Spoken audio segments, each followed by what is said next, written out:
이 글을 읽음으로써 당신은 여러 매체를 통해 공부하면서 어렴풋이 느꼈던 위화감의 정체를 깨달을 수 있을 것이며 이것만으로도 우리의 성공을 방해하는 것들을 사전에 차단할 수 있을 것입니다. 두말할 필요도 없이 이것이 중요한 이유는 더 나은 삶을 위해 사람들이 없는 시간을 짜내어 헬스장에서 땀을 흘리고 독서 혹은 명상을 하더라도 사기꾼이 건넨 독약 한 잔에 허무하게 죽을 수도 있기 때문입니다. 우리 인생은 이어하기가 없는 원코인이니까요. 바로 본론으로 들어가 보겠습니다. 의외로 전혀 특별하지 않다. 강아지 캥거루 에스프레소 머신은 우리에게 사기를 치지 않습니다. 사기나 혹은 나쁜 의도를 가지고 우리를 현혹하는 것은 언제나 사람입니다. 그렇기에 먼저 그 사람을 알아야 대처를 할 수 있습니다.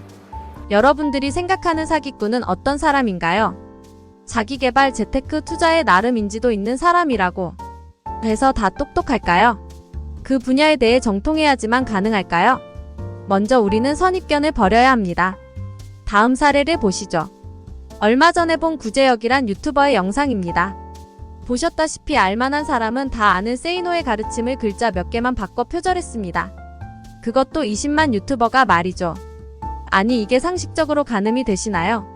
바보라도 저렇게는 안 합니다.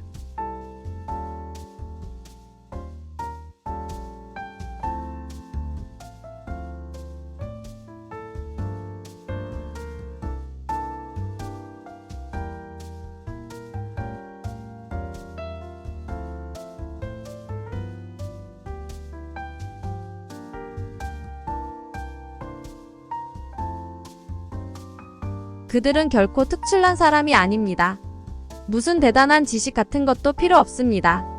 사기는 그냥 나쁜 의도를 가지고 있는 사람이 치는 겁니다. 그리고 그게 다입니다. 절대 선입견을 갖지 마시길 바랍니다. 누구나 사회생활이 시작되면 악의적 목적을 가진 사람들을 필연적으로 만날 수밖에 없습니다. 저 역시 직업과 취미 특성상 아주 많은 그런 사람들을 겪어볼 수 있었습니다. 그렇기에 그들이 가지고 있는 세 가지의 공통점을 발견할 수 있었고 자연스레 그것을 파괴할 수 있는 기술까지 익히게 되었습니다. 그리고 그 기술은 바로 이것입니다. 얼마나 더 나은 질문을 할 수 있는가? 좋지 못한 의도를 가진 상대를 꿰뚫어 볼 수 있는 힘. 바로 질문입니다. 질문은 아무리 강조해도 지나치지 않을 정도로 중요합니다. 누군가가 업그레이드 되었다. 라는 말은 이전에 비해 얼마나 나은 질문을 할 수 있는가? 와도 같습니다. 직장이나 사회에서 어느 정도 경험치가 쌓이게 되면 신입들의 질문만 봐도 아예는 일 잘하겠다 못하겠다가 바로 파악되는 것처럼 말입니다. 단방향성의 영상만 보고 모든 것을 판단해서는 안 됩니다. 자수성가 유튜버들의 유튜버가 되기 전 자산을 오픈한 경우나 그들이 과거에 어떻게 자산을 형성했는지에 대해 말이 아닌 구체적인 자료로 입증된 경우 역시 매우 드물기 때문입니다. 재미있는 사실은 사자들은 질문에 강하다는 것입니다. 다단계 사이비 종교 하다못해 보이스피싱까지도 질문이나 거절에 대한 스크립트가 있으니까요. 그리고 그들은 알고 있습니다. 결국 상대방이 원하는 답을 해주면 된다는 것을. 질문은 내 기분 좋으라고 던지는 것이 아닙니다. 내가 기분 좋을 만한 질문은 무엇이 있을까요? 자기계발 유튜브를 보는 사람이라면 당연히 성공을 꿈꿉니다. 왜 성공을 꿈꿀까요? 당연하게도 아직 성공하지 못했기 때문입니다. 그리고 성공을 꿈꾸는 그만한 절실한 이유가 있을 겁니다. 성공에 목마른 절실한 그들이 가장 듣고 싶은 말은 무엇일까요? 내가 시키는 대로 하면 너도 성공할 수 있다. 이런 말이 아닐까요? 당신의 관심 분야가 재테크 투자라면 어떻습니까? 내가 하라는 대로 하면 너도 돈을 벌 수 있다. 가 되겠지요. 이런 이유로 누구나 궁금해할 만한 단발성으로 끝날 수 있는 뻔한 질문은 오히려 독이 됩니다.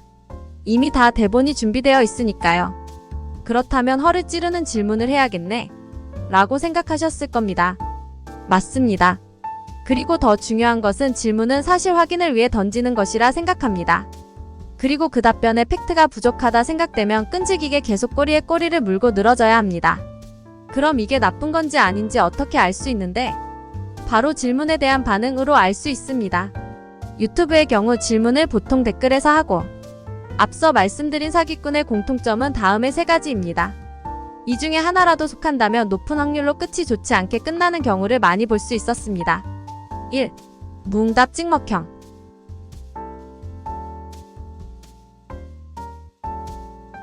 무응답으로 일관하는 경우가 있습니다. 왜냐하면 사실 답을 본인 자신도 모르기 때문에 애시당초 답변을 할 수가 없는 것입니다. 괜히 섣부르게 적었다가는 미천이 들통나니까요. 간단하죠? 그리고 댓글 목록을 보다 보면 욕설도 없고 순수히 궁금해서 물어보는 질문도 몇몇 보이는데 거기에는 전혀 답글이 없고 띄엄띄엄 답변하기 편한 것에만 댓글이 달려있는 찍먹형도 많이 보이는 편입니다. 번외로 일상 컨텐츠지만 본인을 칭찬하는 댓글에만 신경 쓰고 욕설 비하가 전혀 없는 일반적인 의견인데도 답변이 안 달린 경우도 자주 보이는데 가면을 쓴 사람일 확률이 높습니다. 물타기 회피형. 어떤 상황으로 인해 피할 수 없는 질문이 달린 경우에 발생합니다. 오프라인에서도 마찬가지지요. 이런 말 들어보셨을 겁니다. 메시지를 공격할 수 없다면 메신저를 공격하라. 메시지에 대해 답변이 불가능하니 상대방을 비아냥거리며 인신공격합니다. 그러면 자연스레 화두가 다른 걸로 바뀌지요. 오프라인에서도 마찬가지입니다. 누가 봐도 상대방이 나에게 잘못한 것이 명백한데 난데없이 내 말투가 마음에 안 든다 등으로 시작한 인신공격성 욕설을 하여 상대방을 흥분시켜 서로 욕하고 싸우게 만드는 저열한 방법입니다. 잘못은 상대방에게 있지만 결국 피장파장이 될 수 있습니다. 사람들은 할 말이 없으면 욕을 한다고 하니 감정적으로 대하면 안 될 것입니다. 3. 말 바꾸기 거짓말 모르세요. 주로 주식이나 코인 유튜버들에게서 볼 수 있습니다. 종목 특성상 어차피 결론은 오르거나 아니면 내리거나입니다.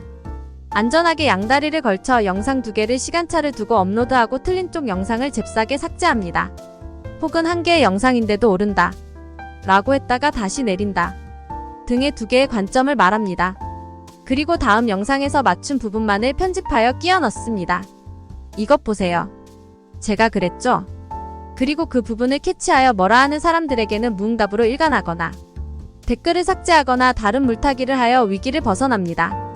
어차피 시간이 가면 댓글은 묻힐 것이고 모든 사람이 그 사람의 모든 영상을 다 보는 건 아니니까요. 그리고 그 사람이 말하는 게 전부 다 틀린 건 아니야 라고 말하는 사람들이 있습니다. 맞습니다. 틀린 말 절대 아니죠. 유명한 글들을 인용했기에 오히려 맞는 말들이 더 많습니다. 하지만 더러운 바닥에 떨어진 빵은 더러운 부분만 골라내고 먹을 수는 있으나 돈 주고 사 먹는 사람은 없을 겁니다. 시간 역시 돈이며 선택은 본인의 몫입니다. 당신의 시간은, 당신의 인생은, 또 당신의 가치는 너무나도 소중합니다. 절대 가치를 잃지 않는 사람이 되세요. 당신의 성공을 응원합니다.